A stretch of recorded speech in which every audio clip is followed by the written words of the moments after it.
Si vous le prenez sur ce ton agressif, madame, ce n'est pas la peine Ce n'est pas de me du tout poser des questions. agressif, Je suis en train de monsieur vous le expliquer ministre. que la Guyane est un territoire Vous en remettez en avance cause en ma matière de guyanité, transition ma énergétique. fierté. Et vous me dites... Cette séquence, c'était en décembre 2021 sur Guyane la Première. Sébastien Lecornu, à l'époque ministre des Outre-mer, était en duplex dans Guyane Soir pour évoquer les énergies renouvelables et la transition énergétique. Mais la question de la journaliste avait très vite fait sortir de ses gonds le ministre. Finalement, quel projet pour les énergies renouvelables? Vous l'avez dit dans votre interview, une écologie qui ne veut Bonne rien question. dire. Bonne question mais ne prenez pas les choses sur le terrain de la polémique, s'il vous plaît, et soyez fiers d'être guyanaise ce soir sur la transition énergétique. En termes de biomasse, c'est le territoire sur lequel ça avance le plus. Vous n'avez pas de leçon de fierté en termes de guyanité à me donner, la centrale de monsieur le cacao, ministre. les choses fonctionnent bien.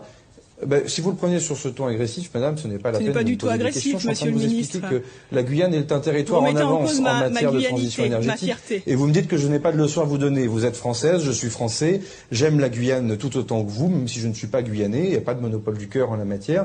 Il s'agit ici de l'un des rares échanges tendus de Sébastien Lecornu, car il faut le reconnaître, s'il est présent au gouvernement depuis l'élection d'Emmanuel Macron en 2017, l'homme politique est connu pour sa discrétion. Mais ici, encore en pleine crise sanitaire, Sébastien Lecornu n'avait pas retenu ses coups et s'était permis cette pique à la journaliste sur sa fierté locale. À présent, il est certain que l'ancien membre de l'UMP sera davantage médiatisé puisqu'il est Premier ministre depuis le 9 septembre. Il va devoir prendre davantage la parole et répondre aux médias, ce qu'il fait très peu depuis sa prise de fonction, et surtout arriver à trouver un gouvernement et une majorité pour rester en poste plus longtemps que ses prédécesseurs.